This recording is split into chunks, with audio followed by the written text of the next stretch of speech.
नमस्कार दोस्तों, मैं अजय कुमार फिर से स्वागत करता हूं अपने YouTube चैनल लेके ज्ञान जीएस चैनल में। कल हमने देखा ब्राह्मण के बारे में और उपनिषद के बारे में और आरण्यक के बारे में कि इनको बोलते क्या हैं। ठीक है, आज हम देखने वाले हैं वेद किसको कहते हैं। ठीक है दोस्तों, हमें जानना है ऋग्वेद के बारे में, सामवेद, यजुर्वेद और अथर्ववेद के बारे में। इनकी जानकारी से पहले रिवीजन कर देता हूँ कि हमने क्या क्या जान लिया है। ठीक है दोस्तों, हमने जान लिया है कि वैदिक काल का टाइम पीरियड, पूरा टाइम पीरियड कितना था, 1500 से 600 ईसा पूर्व। ठीक है, वैदिक काल को कितने भागों में बांटा गया है, 2 भागों में बांटा गया है। ठीक है दोस्तों, पूर्व वैदिक काल या ऋग्वैदिक काल। ठीक है दोस्तों, दूसरा जो भाग है उसका उत्तर वैदिक काल है। इनका हमने टाइम पीरियड भी जान लिया है कि ऋग्वैदिक काल को 1500 से 1000 ईसा पूर्व और उत्तर वैदिक काल को 1000 से 600 ईसा पूर्व। ठीक है दोस्तों, वैदिक काल के निर्माता के रूप में या उत्पत्तिकर्ता के रूप में आर्यों को स्वीकार किया जाता है। ठीक है, हमने जाना है वैदिक काल की जानकारी देने वाले स्रोतों के बारे में। ठीक है दोस्तों, स्रोत थे 2 प्रकार के, पुरातात्विक, एक साहित्यिक स्रोत। पुरातात्विक स्रोत हमने जान लिया है कि ईरान का कस्य अभिलेख था और उसके साथ साथ दूसरा जो अभिलेख था वो था बोगजगोई का अभिलेख। ठीक है दोस्तों, कल हमने जाना ब्राह्मण के बारे में, साहित्यिक स्रोत के बारे में। साहित्यिक स्रोत थे 4: वेद, ब्राह्मण, आरण्यक और उपनिषद। ठीक है दोस्तों, उनमें से हम 3 को जान चुके हैं, जैसे ब्राह्मण, उपनिषद और आरण्यक। ब्राह्मण किसे कहते हैं कि वेदों की सरल, देखिए दोस्तों, ब्राह्मण किसे कहते हैं, ब्राह्मण सरल यानी वेदों की सरल व्याख्या करने वाले ग्रंथ को ब्राह्मण कहा जाता है। ठीक है, उसके बाद में आरण्यक। आरण्यक यानी जंगल में लिखे जाने के कारण, ठीक है, जंगल में लिखे जाने के कारण इनको आरण्यक कहा गया है या वन पुस्तक भी कहा गया है। ठीक है दोस्तों, उपनिषद यानी उपनिषद का मतलब है गुरु के समीप बैठना। उप का मतलब पास और निषद का मतलब होता है पास बैठना। ठीक है, इस प्रकार उपनिषद का जो शाब्दिक अर्थ हुआ, गुरु के समीप बैठकर आत्मा, परमात्मा, ब्रह्मा पर जो चर्चा है उसी को उपनिषद कहा जाता है। आइए जानते हैं ऋग्वेद के बारे में। ठीक है दोस्तों, देखिए दोस्तों, अब जानते हैं ऋग्वेद के बारे में। ठीक है, ऋग्वेद जो है सबसे प्राचीनतम वेद है। ठीक है दोस्तों, सबसे प्राचीनतम वेद है यानी सबसे पुराना। जो उसके संकलन करता है, संकलन करता का मतलब होता है जैसे मैं पढ़ा रहा हूँ आप लोग मेरे नोट्स बनाएंगे, वो संकलन करता हो जाएंगे आप। ठीक है, संकलन करता का मतलब होता है संकलन करता महर्षि कृष्ण द्वैपायन अथवा वेद व्यास। ठीक है दोस्तों, विषय वस्तु यानी किस बात पर बल देता है ऋग्वेद। ठीक है दोस्तों, देवताओं की स्तुति या प्रार्थना। ठीक है दोस्तों, प्रकृति से कैसी थी, पद के रूप में, जैसे श्लोक पढ़े जाते हैं। ठीक है दोस्तों, देखिए दोस्तों, जो ऋग्वेद में मंडल है वे 10 मंडल है। ठीक है दोस्तों, अष्टक है 8। ठीक है, सूक्त है 1028। ठीक है दोस्तों, और जो इसके मंत्र हैं वे है 10,580। ठीक है दोस्तों, मंत्रों से मिलकर बनते हैं सूक्त, सूक्त से मिलकर बनते हैं अष्टक और अष्टक से मिलकर बनते हैं मंडल। ठीक है दोस्तों, और ऋग्वेद के 3 भाग हैं। ऋग्वेद के 3 भाग हैं, शाखल, बालखिल्य और वाशखल। ठीक है दोस्तों, शाखल, बालखिल्य और वाशखल। ठीक है दोस्तों, ऋग्वेद के 3 भाग हैं, शाखल, बालखिल्य और वाशखल। ठीक है दोस्तों, देखिए दोस्तों, जानते हैं ऋग्वेद के मंडल तथा उनसे संबंधित ऋषि। ठीक है दोस्तों, पहला जो मंडल है अज्ञात है, उसका कुछ पता नहीं है। ठीक है दोस्तों, दूसरा मंडल है ग्रथमत भार्गव द्वारा। ठीक है, जो दूसरा मंडल है वो किसके द्वारा संकलित किया गया है, ग्रथमत भार्गव। ठीक है दोस्तों, तीसरा जो मंडल है विश्वामित्र, यानी तीसरा जो मंडल है वो विश्वामित्र है, विश्वामित्र ने संकलित किया है। ठीक है दोस्तों, और इसी तीसरे मंडल में गायत्री मंत्र का उल्लेख मिलता है। ठीक है दोस्तों, चौथा जो मंडल है वो है वामदेव का। ठीक है दोस्तों। पांचवा मंडल है अत्रि ऋषि ने। ठीक है दोस्तों। छठा जो मंडल है भारद्वाज ऋषि के द्वारा। ठीक है दोस्तों। सातवां मंडल है वशिष्ठ ऋषि के द्वारा। ठीक है दोस्तों। आठवां मंडल है कनु या अंगिरस के द्वारा। एक बार रिपीट कर देता हूं मैं। पहला मंडल अज्ञात, इसका कुछ पता नहीं है। दूसरा जो मंडल है ग्रथ मद भार्गव द्वारा। ठीक है दोस्तों। तीसरा मंडल है विश्वामित्र, जिसमें गायत्री मंत्र का उल्लेख मिलता है तीसरे मंडल में। ठीक है दोस्तों। चौथा जो मंडल है वामदेव ऋषि के द्वारा है। ठीक है दोस्तों। पांचवा मंडल है अत्रि ऋषि के द्वारा। छठा मंडल है भारद्वाज ऋषि के द्वारा।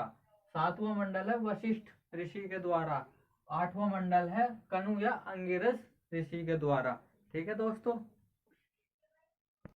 दूसरे मंडल से लेकर सातवें मंडल तक ऋग्वेद के सबसे प्राचीन है। ठीक है दोस्तों। जो दूसरे मंडल से लेकर सातवें मंडल तक ऋग्वेद के सबसे प्राचीन मंडल हैं। ठीक है दोस्तों। इन मंडलों को प्राचीन मंडल भी कहा जाता है। प्राचीन मंडल, ऋषि मंडल, वंश मंडल, गोत्र मंडल के नाम से भी जाना जाता है, या परिवार मंडल के नाम से भी जाना जाता है। बाकी मंडलों को बाद में जोड़ा गया है। ऋग्वेद का प्रत्येक मंत्र अग्नि देवता की उपासना से शुरू होता है। ऋग्वेद का प्रत्येक मंत्र जो है वो अग्नि देवता की उपासना से शुरू होता है। हालांकि ऋग्वेदिक काल का जो प्रमुख देवता था वो इंद्र था। ठीक है दोस्तों। ऋग्वेद का जो प्रत्येक मंत्र है उसकी जो शुरुआत होती है वो इंद्र अग्नि देवता की उपासना से शुरू होती है, बल्कि जो इनका प्रमुख देवता था वो इंद्र था। ठीक है दोस्तों। अग्नि देवता की उपासना शुरू होता था और जो उनका प्रमुख देवता था वो इंद्र था। ठीक है दोस्तों। गायत्री मंत्र की रचना विश्वामित्र ने की थी, जिसका उल्लेख ऋग्वेद के तीसरे मंडल में मिलता है। ठीक है दोस्तों। जो गायत्री मंत्र की रचना विश्वामित्र ने की थी, जिसका उल्लेख ऋग्वेद के तीसरे मंडल में मिलता है। ठीक है दोस्तों। ऋग्वेद का चौथा जो मंडल है वो कृषि के लिए समर्पित है। ऋग्वेद का कौन सा मंडल कृषि के लिए समर्पित है? चौथा मंडल कृषि के लिए समर्पित है। ठीक है दोस्तों। चौथे मंडल में 3 राजाओं के मंत्रों का भी उल्लेख मिलता है। वे राजा कौन कौन है? अजमेर, परमेड़ और त्रसदस्यु। ठीक है दोस्तों। सातवां मंडल शिक्षा से संबंधित है। शिक्षा से संबंधित कौन सा मंडल है ऋग्वेद का? सातवां मंडल शिक्षा से संबंधित है। ठीक है दोस्तों। सातवें मंडल में दासराज युद्ध का भी उल्लेख मिलता है। दासराज युद्ध मतलब ऐसा माना जाता है भरत राजा सुदास था, उसने विश्वामित्र को अपने पद से हटाकर वशिष्ठ को नियुक्त कर दिया था, जिससे विश्वामित्र ने क्रोधित होकर 10 राजाओं का संघ बनाया और विश्वामित्र के विरुद्ध युद्ध छेड़ दिया। फिर भी इस युद्ध में विश्वामित्र की जीत हुई थी। ठीक है दोस्तों। सातवें मंडल में उल्लेख है कि दासराज युद्ध 2 वर्गों के बीच हुआ था। ठीक है। एक वर्ग में भरत वंश का आर्य राजा सुदास था। एक वर्ग में भरत वंश का आर्य राजा सुदास था, जिसका जो हमारा जो भारत देश है, जिसके नाम पर हमारे देश का नाम भरत पड़ा। ठीक है दोस्तों। जबकि दूसरे वर्ग में 10 राजा थे। ठीक है दोस्तों। राजा सुदास ने विश्वामित्र को हटाकर वशिष्ठ को अपना पुरोहित बना लिया, जिस कारण विश्वामित्र ने सुदास के विरुद्ध 10 राजाओं का संघ बनाया और युद्ध छेड़ दिया। फिर भी सुदास की ही इस युद्ध में विजय हुई थी। ठीक है दोस्तों। क्योंकि सुदास भरत वंश का राजा था, इसी के नाम पर भारत नाम पड़ा। क्योंकि सुदास भरत वंश का राजा था, इसी के नाम पर भारत नाम पड़ा। ठीक है दोस्तों। दासराज युद्ध परुष्णी नदी, जो वर्तमान में रावी नदी के नाम से जानी जाती है। ठीक है दोस्तों। दासराज युद्ध परुष्णी नदी के तट पर युद्ध हुआ। ठीक है दोस्तों। जिसमें सुदास की जीत हुई, जिसमें सुदास की जीत हुई। 9वां मंडल सोमदेव को समर्पित है। 9वां मंडल सोमदेव को समर्पित है। ठीक है दोस्तों। 10वां मंडल ऋग्वेद का सबसे नवीनतम मंडल है। 10वां मंडल जो है ऋग्वेद का सबसे नवीन मंडल है। ठीक है दोस्तों। 10वें मंडल में पुरुष सूक्त, नदी सूक्त तथा विवाह सूक्त का वर्णन है। 10वें मंडल में पुरुष सूक्त, नदी सूक्त तथा विवाह सूक्त का वर्णन है। ठीक है दोस्तों। भारतीय इतिहास में पहली बार वर्ण शब्द का प्रयोग पुरुष सूक्त में हुआ। ठीक है दोस्तों।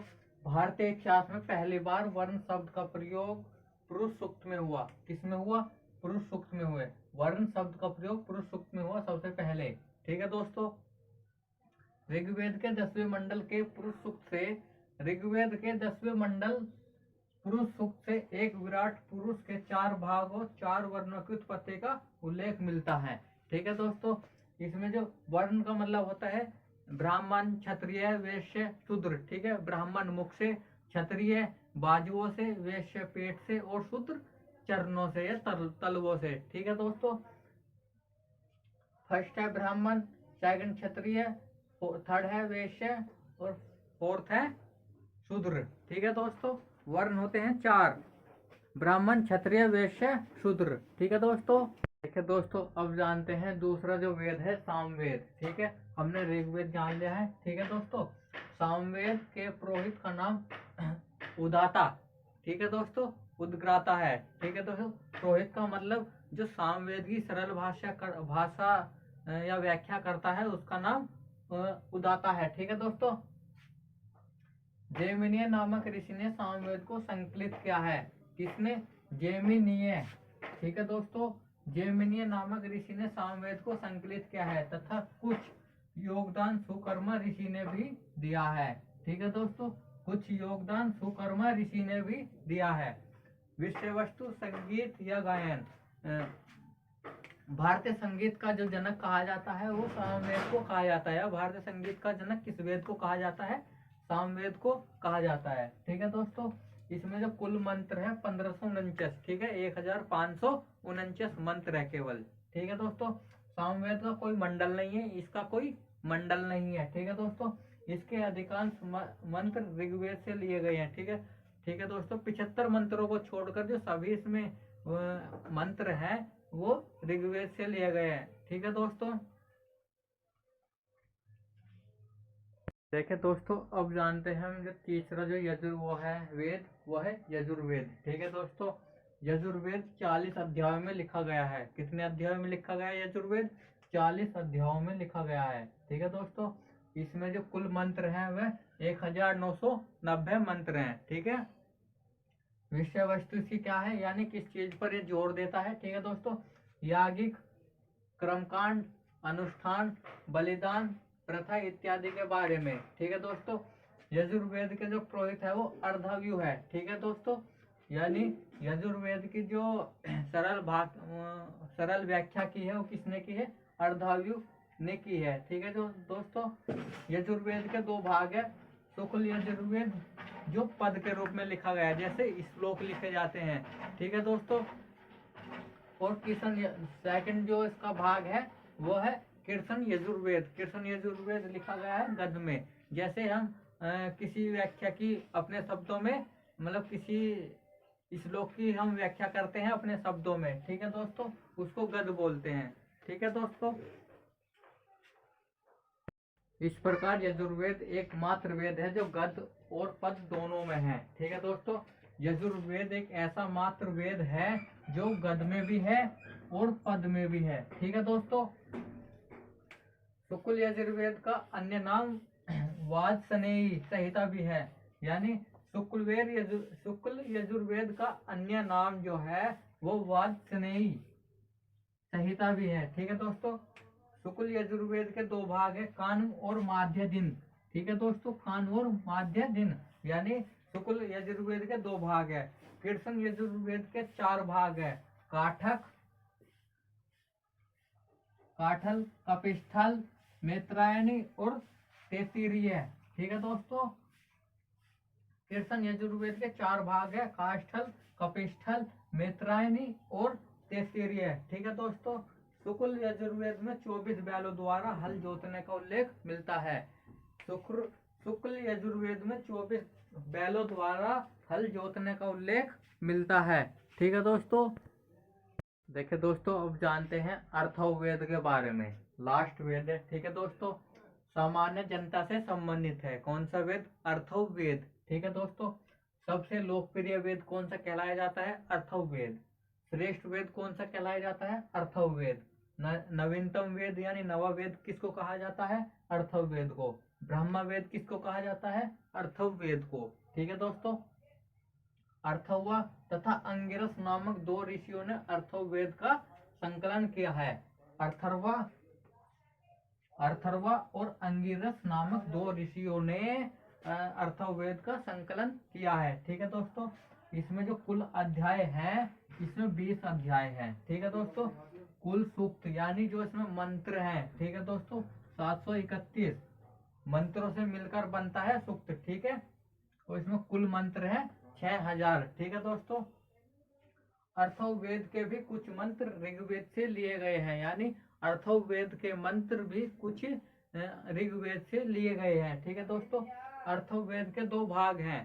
अथर्ववेद के कितने भाग हैं? 2 भाग, शौनक और पिप्लाद। ठीक है दोस्तों। अथर्ववेद के 2 भाग हैं, शौनक और पिप्लाद। ठीक है दोस्तों। अथर्ववेद की विषय वस्तु: जादू टोना, वशीकरण, प्रेतात्मा, औषधियों की जानकारी, कृषि को कीटों से बचाने के लिए मंत्र है। ठीक है। अथर्ववेद की जो विषय वस्तु है, जादू टोना है, उसमें वशीकरण है, प्रेतात्मा है, औषधियों की जानकारी है, कृषि को कीटों से बचाने के लिए मंत्र है। ठीक है दोस्तों। क्योंकि अथर्ववेद की जो विषय वस्तु है बाकी तीनों वेदों से पूर्णतः अलग है। ऋग्वेद, सामवेद और यजुर्वेद की जो विषय वस्तु है लगभग सेम है। ठीक है दोस्तों।